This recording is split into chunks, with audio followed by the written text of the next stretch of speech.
दोस्तों, वैसे तो शेयर मार्केट की बहुत सारी ऐसी रियल लाइफ स्टोरीज़ हैं जिसमें लोग थोड़े बहुत पैसे लगाकर बहुत ज़्यादा अमीर बने हैं। लेकिन आज जो कहानी मैं आप लोगों को बताने वाला हूँ, उसमें एक व्यक्ति ने सिर्फ़ और सिर्फ 10,000 रुपये लगाए थे और उस 10,000 रुपये से आज वो 1200 करोड़ रुपए के मालिक हैं। वैसे तो आप राकेश झुनझुनवाला को भी जानते ही होंगे, जिन्होंने सिर्फ 5,000 रुपये से स्टार्ट करके 20,000 करोड़ रुपए कमाए। लेकिन इनकी कहानी मुझे राकेश झुनझुनवाला से भी ज़्यादा इंटरेस्टिंग लगती है। ऐसा मुझे क्यों लगता है और इनकी पूरी स्ट्रेटजी जो आप लोग भी फॉलो कर सकते हो, वो इस वीडियो में बताने वाला हूँ। तो इस वीडियो को पूरा ज़रूर देखिएगा। सो दोस्तों, हमारी इस स्टोरी के हीरो का नाम है मोहम्मद अनवर अहमद। इनका जन्म महाराष्ट्र के एक छोटे से गांव अमलनीर में हुआ था।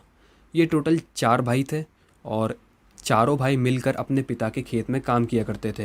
लेकिन 1980 में इनके पिता की अचानक मौत हो गई, जिसके बाद इन चारों भाइयों ने डिसाइड किया कि वो खेत की ज़मीन को बेच देंगे और उससे जो भी पैसा आएगा उसे बराबर बराबर बांट लेंगे। तो चारों भाइयों ने उस ज़मीन को 80,000 में बेच दिया, जिससे सभी भाइयों के पास 20-20 हज़ार रुपये आ गए। मोहम्मद अनवर उस समय 27 साल के थे और उनके 2 बच्चे भी थे। तो इस 20,000 रुपये का वो सोच ही रहे थे कि कहाँ पे इन्वेस्ट किया जाए।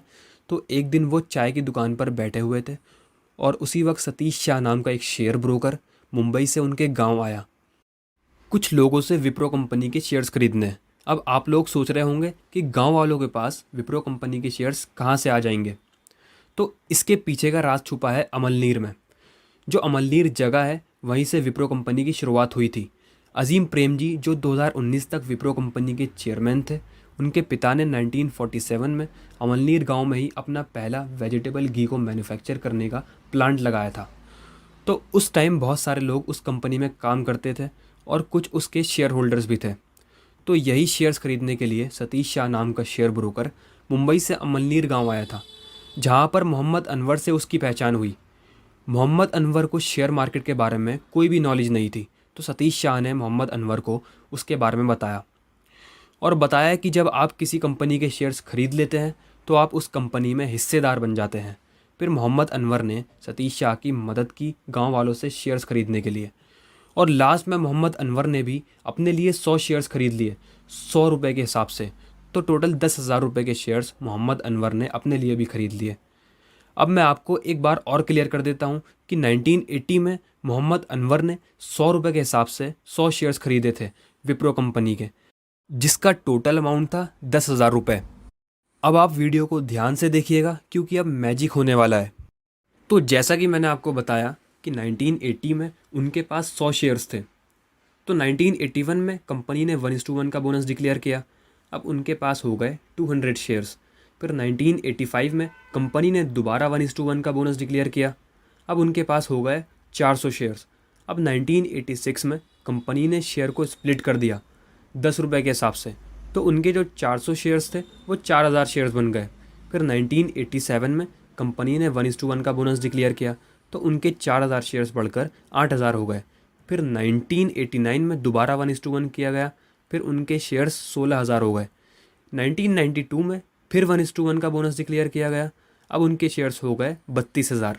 1995 में फिर 1:1 हुआ, अब उनके शेयर्स हो गए 64,000। फिर 1997 में 2:1 का बोनस डिक्लेयर किया गया, अब उनके शेयर्स हो गए थे 1,92,000। 1999 में 2 रुपये के हिसाब से शेयर को स्प्लिट कर दिया गया था, अब उनके शेयर्स हो गए 9,60,000। फिर 2004 में 2:1 किया गया, अब उनके शेयर्स हो गए 28,80,000।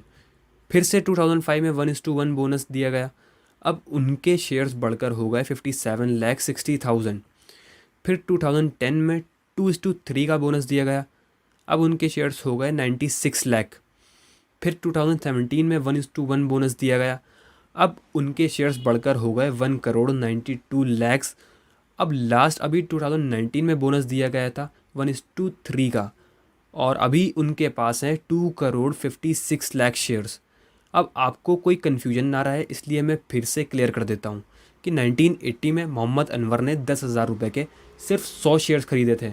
वो शेयर्स बोनस की वजह से और शेयर स्प्लिट होने की वजह से 2019 में 2,56,00,000 शेयर्स बन चुके हैं और आज की डेट में विप्रो के एक शेयर की प्राइस है 469 रुपीज़। और टोटल उनके पास हैं 2,56,00,000 शेयर्स। तो ये टोटल होता है 1,200,64,00,000 रुपीज़। राउंड फिगर में कर लें तो 1,200 करोड़ रुपीज़ वो कमा चुके हैं। लेकिन सिर्फ इतना ही नहीं है, मैंने आपसे अभी तक एक राज छुपा कर रखा है कि इस बीच उन्हें डिविडेंड भी तो मिला होगा। डिविडेंड वो अमाउंट होता है जो कंपनी अपने शेयर होल्डर्स को देती है एज अ रिवॉर्ड। ये जनरली कैश की फॉर्म में दिया जाता है या डायरेक्टली बैंक अकाउंट में ट्रांसफ़र कर दिया जाता है, और कई बार शेयर्स की फॉर्म में भी दिया जाता है। तो मोहम्मद अनवर को अभी 170 करोड़ के आसपास का डिविडेंड मिल चुका है। तो आप कैलकुलेट कर लेना, 1,200 करोड़ के तो इनके पास शेयर्स हैं, प्लस 170 करोड़ का उन्हें डिविडेंड मिल चुका है। तो टोटल वो कितना कमा चुके हैं सिर्फ 10,000 रुपये लगा के? कमेंट करके ज़रूर बताइएगा। और यहाँ पर सबसे ख़ास बात तो यह है कि उन्होंने तो सिर्फ 10,000 रुपये लगाए, बाकी उन्होंने कुछ थोड़ी किया। बाकी तो उस कंपनी ने किया। उन्होंने बोनस दिया, उन्होंने डिविडेंड दिया, उन्होंने शेयर को स्प्लिट किया और इनके 10,000 रुपये को 1,370 करोड़ रुपये बना दिया। तो आप भी इस सेम स्ट्रैटेजी को फॉलो कर सकते हो और कंपाउंडिंग की पावर को यूज़ कर सकते हो। दोस्तों, इस कहानी में मोहम्मद अनवर एकदम अनपढ़ था। वो स्टॉक मार्केट और कंपाउंडिंग के बारे में कुछ भी नहीं जानता था। लेकिन सतीश शाह, जो कि शेयर ब्रोकर था, वो कंपाउंडिंग की पावर को अच्छे से जानता था। इसलिए सतीश शाह पर भरोसा करके मोहम्मद अनवर ने भी विप्रो के शेयर्स खरीद लिए थे। और सतीश शाह पर भरोसा करने का रिजल्ट आप लोगों के सामने ही है। दोस्तों, अगर आप भी कंपाउंडिंग की पावर को समझना चाहते हो और मोहम्मद अनवर की तरह शेयर मार्केट से पैसा कमाना चाहते हो, तो मैंने पहले से ही ऑलरेडी पावर ऑफ कंपाउंडिंग पर एक डिटेल्ड वीडियो बनाई हुई है। आप उसे भी जाके देख सकते हो। उस वीडियो का लिंक मैं यहाँ आई बटन में और नीचे डिस्क्रिप्शन में डाल दूँगा। हो सकता है आपका पैसा भी कंपाउंडिंग पावर समझने के बाद 1000 गुना हो जाए। दोस्तों, आप हमारे लिए बहुत ज़्यादा स्पेशल हैं, इसलिए हमारे चैनल को ज़रूर सब्सक्राइब कर दीजिएगा ताकि आप हमारे शेयर मार्केट और फाइनेंस से रिलेटेड वीडियोस रेगुलरली देख सको। और वीडियो को ज़रूर लाइक कर दीजिएगा ताकि यूट्यूब हमारे चैनल की और वीडियोस आपको सजेस्ट करे। धन्यवाद।